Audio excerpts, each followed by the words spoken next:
Shri Harikrishna Heights येथे अत्यंत व्याजबी दरात 25 अमेनिटीज आणि प्रशस्त पार्किंग सह 2 आणि 3 BHK रेडी पोझिशन फ्लॅट्स उपलब्ध। बुकिंग साठी संपर्क पार्श्वनाथ प्रोजेक्ट 9090787833।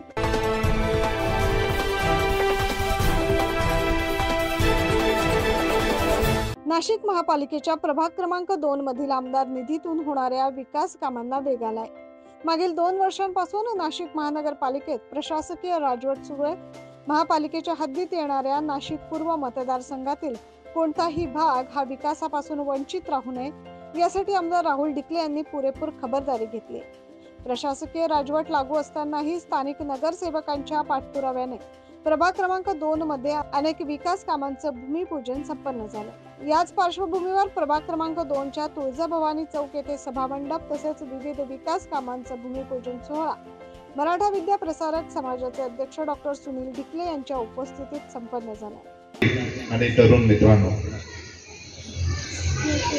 खरोखर आज अतिशय आनंदाचा दिवस आहे की जसं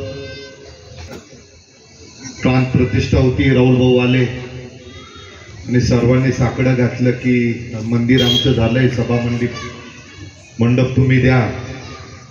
आणि त्या वेळच्या भाषणामध्येच त्यांनी डिक्लेअर केलं की मी सभा मंडप तुमच्या मंदिरासाठी देणार आणि आज तो पूर्ण केला। त्याबद्दल एकदा जोरदार टाळ्या राहुल भाऊसाठी। कारण आपण राजकारणामध्ये बघतो अनेक लोक येतात, शब्द देतात, किती पूर्ण होतात आपण बघितलंय। राजकारणामध्ये ही एक सवय चांगली आहे की होणारं काम असेल तर हो म्हणावं, नसल होणारं तर नाही म्हणावं। थोड्या वेळ राग येतो परंतु लोकांची फसवणूक होत नाही आशा लागत नाही। फसवणूक करणं आणि कोणाला आशा लावणं हे सर्वात राजकारणामध्ये वाईट आहे। आणि म्हणून जे काम आपल्याला होण्यासारखं आहे, करता येईल त्याचे प्रयत्न तर सातत्याने लोकप्रतिनिधी म्हणून आम्ही करत असतो। परंतु हे सर्व करत असताना अनेक वेळा निधीची अडचण असते, निधीची कमतरता असते। प्रभागाचा विस्तार फार मोठा आहे आणि विकास कामं करताना तो समतोल झाला पाहिजे, सर्व भागाला सारखा निधी गेला पाहिजे। विकास कामं करत असताना नुसते रोड, रस्ते, लाईट, पाणी, ड्रेनेज हे तर कामं आमच्या मूलभूत गरजा आहेत ते करतोच।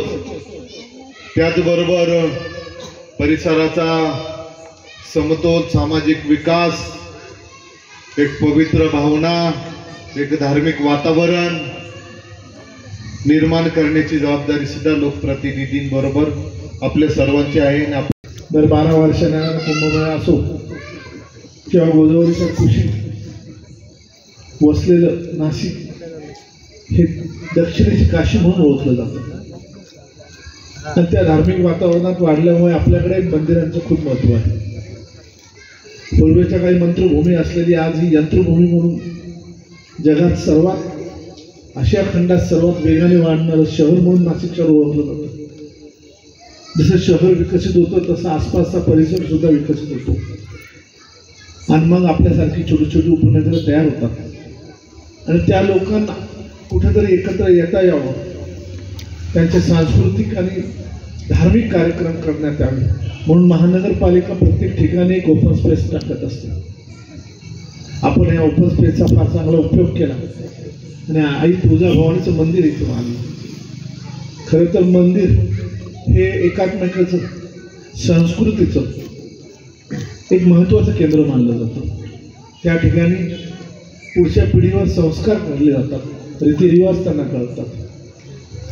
आपण हे मंदिर बांधलं आणि त्यानिमित्ताने सगळेजण एकत्र आले।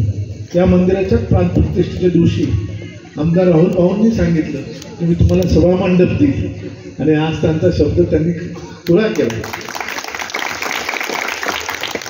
त्यांना आतापर्यंत जो काही या प्रभागामध्ये 75 ते 80 कोटीचा निधी मिळाला तो सन्माननीय मुख्यमंत्री, सन्माननीय उपमुख्यमंत्री आणि गिरीश भाऊ मंत्री महोदय या सगळ्यांच्या सहकार्यातून त्यांना एवढा मोठा निधी आणता आला या निमित्तानं मी त्या सगळ्यांना आपल्या सर्वांतर्फे आभार मानतो.